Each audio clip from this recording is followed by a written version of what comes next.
दोस्तों स्वागत है आपका मेरे YouTube चैनल इंग्लिश बाबू पर। और आज मैं फिर हाजिर हूँ आपके साथ एक नई स्टोरी लेकर। और दोस्तों आज जो स्टोरी मैं आपके लिए लेकर आया हूँ ये एक शॉर्ट मॉरल स्टोरी है।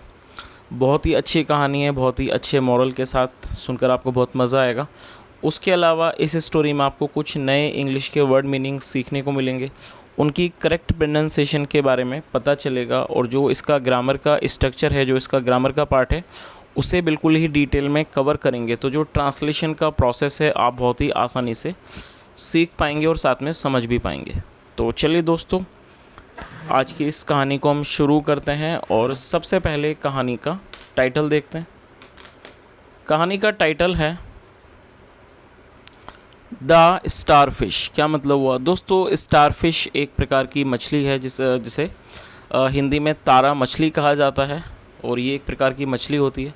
तो आज की इस कहानी का टाइटल है स्टारफिश। तो दोस्तों अब मैं इस कहानी को पढ़ना शुरू करता हूँ। आपसे रिक्वेस्ट है आप इसे बिल्कुल ध्यान से सुने, और यदि आपको कोई नया वर्ड या फिर नया स्ट्रक्चर देखने को मिले तो आप उसको नोट भी ज़रूर करें। तो चलिए इसको शुरू करते हैं। Once Uncle Sharma was taking a walk on the beach। क्या मतलब हुआ दोस्तों? ये जो हमारा वाक्य है ये पास्ट कॉन्टीन्यूअस का सेंटेंस है। पास्ट कॉन्टीन्यूअस का मतलब होता है जब हम पास्ट में कोई भी ऐसा वाक्य बनाते हैं जहाँ हम ये दिखाते हैं कि पास्ट में कोई क्रिया हो रही थी। तो आप देखेंगे इस तरह के जो भी वाक्य होंगे जो पास्ट कॉन्टीन्यूअस के होंगे, वहाँ वाक्य की टेल पर रहा था, रही थी, रहे थे जैसे शब्द आएंगे। जब आप इस तरह से आप उन्हें आसानी से पहचान सकते हैं ये पास्ट कॉन्टीन्यूअस का वाक्य है। और जब हम पास्ट कॉन्टीन्यूअस में कोई भी वाक्य बनाते हैं तो वहाँ पर वॉज या वर का प्रयोग किया जाता है हेल्पिंग ऑफ के रूप में, और साथ में वर्ब की फोर्थ फॉर्म लगाई जाती है। और यदि हमारा सब्जेक्ट सिंगुलर होगा तो वहाँ पर वॉज का प्रयोग किया जाता है जैसा यहाँ पर किया गया है।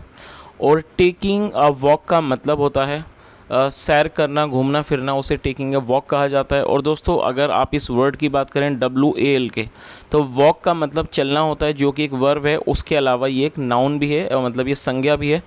और आपको ये चीज़ याद रखनी है कि यदि किसी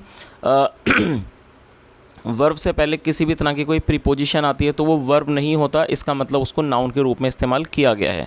तो यहाँ पर वॉक को एक नाउन के रूप में प्रयोग किया गया, और टेकिंग ए वॉक का मतलब होता है सैर करना। तो इस लाइन का क्या अर्थ हुआ कि वंस एक बार अंकल शर्मा, जो अंकल शर्मा थे, was taking a walk on the beach, मतलब कि एक बार अंकल शर्मा बीच पर, बीच का मतलब होता है समुद्र का तट, समुद्र का किनारा, समुद्र के तट पर वॉक कर रहे थे, मतलब कि टहल रहे थे। The sun was shining and it was a beautiful day. क्या मतलब हुआ? और दोस्तों ये भी हमारा जो वाक्य है ये पास्ट कॉन्टीन्यूअस का ही वाक्य है। शाइन का मतलब होता है चमकना। द सन वॉज शाइनिंग, जो सूरज था जो वो चमक रहा था। And it was a beautiful day, और ये एक सुंदर दिन था। चलिए आगे देखिए। Of in the distance, of in the distance का मतलब होता है एक दूरी पर। ऑफ इन द डिस्टेंस मतलब कि एक दूरी पर। ही कुड सी राहुल, वो राहुल को देख सकते थे। गोइंग बैक मतलब कि वापस जाते हुए। एंड फोर्थ मतलब कि पीछे और आगे जाते हुए। बिटवीन द सर्फ्स एज, दोस्तों सर्फ का मतलब होता है जो समुद्र की जो लहरें होती हैं, और यहाँ पर एपेस्ट्रॉफी एस का प्रयोग किया गया है जिसका मतलब हो गया काके की सर्फ्स एज, मतलब जो समुद्र के किनारे की जो लहर होती है उसके किनारे से। एंड द बीच, और जो बीच का मतलब होता है समुद्र तट, और समुद्र तट के बीच। तो इस पूरी लाइन का क्या अर्थ हुआ कि ऑफ इन द डिस्टेंस मतलब कि कुछ दूरी पर वह, ही कुड सी राहुल, वो राहुल को देख सकते थे। गोइंग बैक मतलब कि पीछे जाते हुए। एंड फोर्थ और आगे आते हुए। Between the surf's edge and the beach मतलब कि समुद्र तट और लहरों के किनारे के बीच में। चलिए आगे देखिए।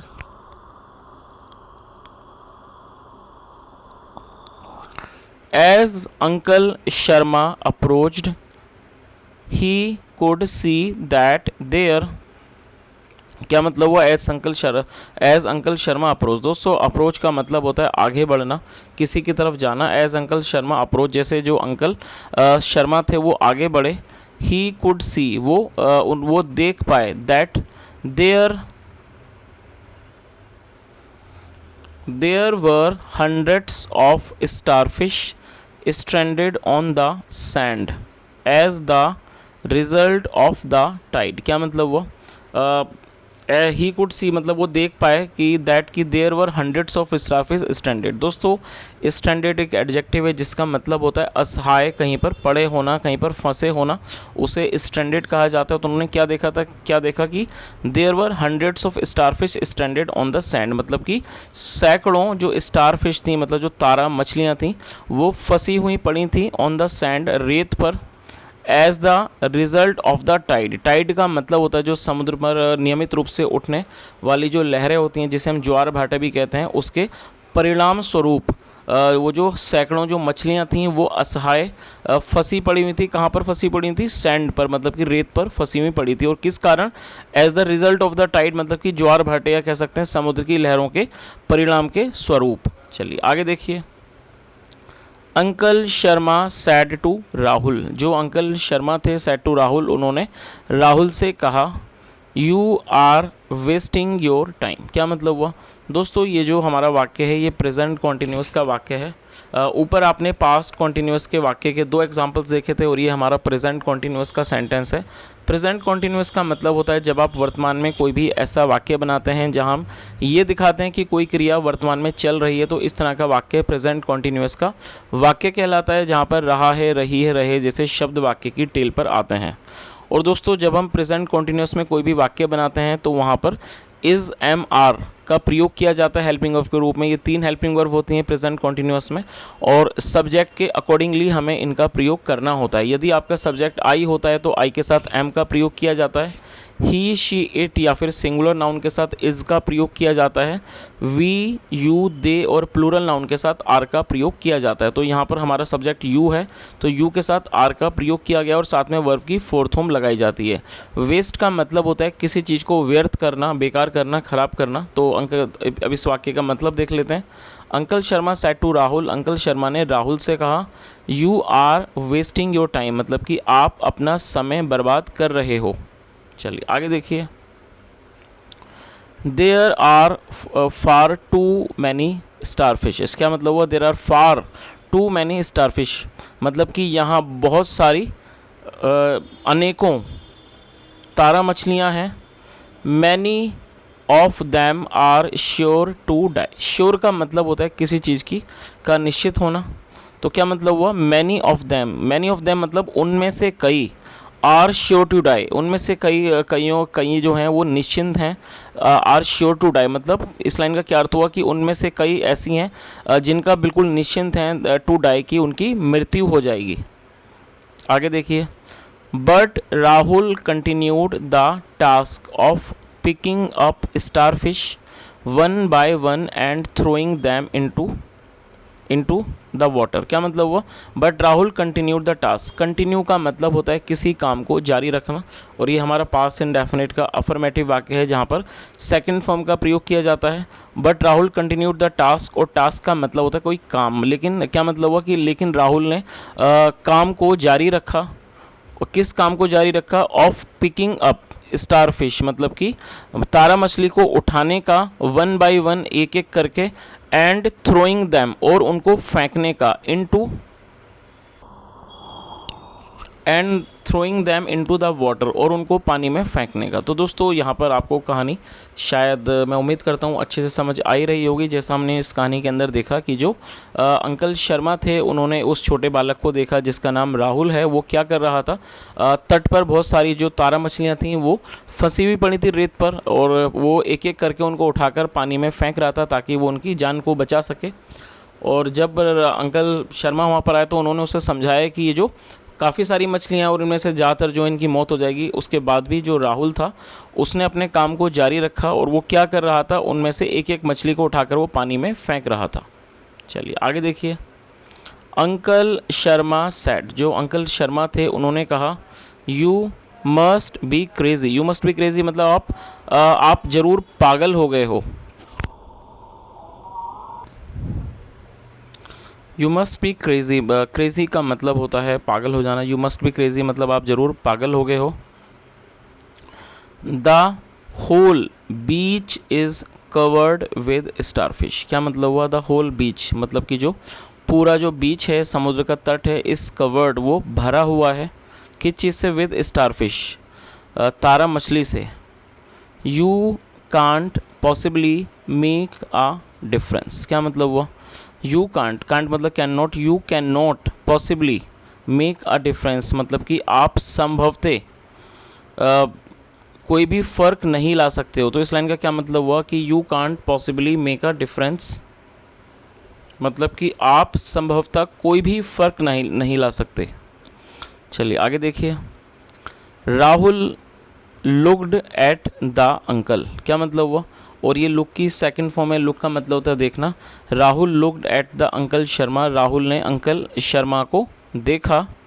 ही then stooped down and picked up one more. He then stooped down and picked up one more starfish and threw it back into the ocean. क्या मतलब हुआ? He then stooped down. दोस्तों stooped down का मतलब होता है नीचे की ओर तेज़ी से झुकना। मतलब कि he then stooped down, फिर वे नीचे झुका। And picked up one more starfish, और उसने एक और तारा मछली को उठाया। एंड थ्रू इट, और उसे फेंक दिया। बैक इनटू द ओशियन, और उसे वापस समुद्र के अंदर फेंक दिया। चलिए आगे देखिए। He turned back to uncle Sharma and said. दोस्तों टर्न बैक का मतलब होता है वापस पलटना, वापस देखना। He turn back to uncle Sharma, और वह अंकल शर्मा की तरफ पलटा। एंड सेड, और कहा, uncle if I can save the life of even one starfish it will be worth it. तो इस लाइन का क्या मतलब हो? उसने क्या कहा? Uncle if I can save the life of even one starfish, की अंकल यदि मैं एक तारा मछली के भी जीवन को बचा पाता हूँ। If I can save the life of even one starfish, यदि मैं एक तारा मछली के जीवन को भी बचा पाता हूँ। It will be worth it, इसका करने का फ़ायदा होगा। दोस्तों it will be worth it का मतलब होता है कि जब हम कोई भी ऐसा वाक्य बनाएं जहां हम ये दिखाते हैं कि उस चीज़ का फ़ायदा होगा, तो वहां पर वर्थ का प्रयोग किया जाता है। तो इस लाइन का क्या अर्थ हुआ? It will be worth it, मतलब इस चीज़ का फ़ायदा होगा। चलिए दोस्तों अब इस कहानी का जो मॉरल है वो भी देख लेते हैं। Every effort counts. क्या मतलब हुआ? एवरी एफर्ट काउंट्स मतलब कि हर प्रयास की, मतलब कि हर प्रयास की गिनती होती है, या फिर हम इसको ऐसे भी बोल सकते हैं कि हर प्रयास जो है वो मायने रखता है। एवरी एफर्ट काउंट्स मतलब कि हर प्रयास मायने रखता है। तो दोस्तों ये आज की एक छोटी सी कहानी थी, बहुत ही अच्छे मॉरल के साथ, और मैं उम्मीद करता हूँ कि जो कहानी का सार है या इस कहानी का जो संदेश है आप बहुत अच्छे से समझ पाए होंगे। जैसा हमने इस स्टोरी में देखा कि समुद्र तट पर ज्वार भाटा की वजह से बहुत सारी जो स्टारफिश थी, तारा मछलियाँ थी, जो वहाँ पर असहाय पड़ी हुई थी, लेकिन वो जो बालक था, वो जो बच्चा था, उसने अपने प्रयास जारी रखे और वो एक एक मछली को उठाकर समुद्र में फेंक रहा था। जबकि जो उसके अंकल थे उन्होंने उसे मना किया कि आप मतलब कि कुछ नहीं कर सकते, लेकिन वो जो बालक था वो अपनी जगह बिल्कुल ठीक था, क्योंकि यदि वो उसका कहना ये था कि अगर मैं एक मछली का भी जीवन बचा पाऊँगा तो ये फ़ायदे की बात होगी। तो दोस्तों कई बार हम अपने जीवन में कई बार कुछ काम करते हैं और हमें अच्छे रिज़ल्ट नहीं मिलते हैं, या कई बार कुछ ऐसी चीज़ें होती हैं कि जो बहुत छोटी छोटी चीज़ें होती हैं जिनके हम मायने नहीं समझ पाते हैं, या हम उसको इग्नोर कर देते हैं, हम उनको ज़्यादा सीरियसली नहीं लेते हैं। लेकिन इस कहानी के माध्यम से पता चलता है कि जो हमारे द्वारा किए गए छोटे छोटे प्रयास होते हैं उससे भी हमें कुछ ना कुछ फ़ायदा ही मिलता है। तो दोस्तों ये आज की एक छोटी सी कहानी थी और मैं उम्मीद करता हूँ कहानी आपको अच्छी लगी होगी। यदि मेरा पढ़ाने का प्रयास आपको अच्छा लगा हो तो आपसे रिक्वेस्ट है वीडियो को लाइक करें, शेयर करें, चैनल को भी सब्सक्राइब करें, और यदि आज की कहानी में आपने कोई नया वर्ड सीखा हो तो कमेंट के माध्यम से ज़रूर बताएं। सुनने के लिए thank you so much. Have a nice day and bye.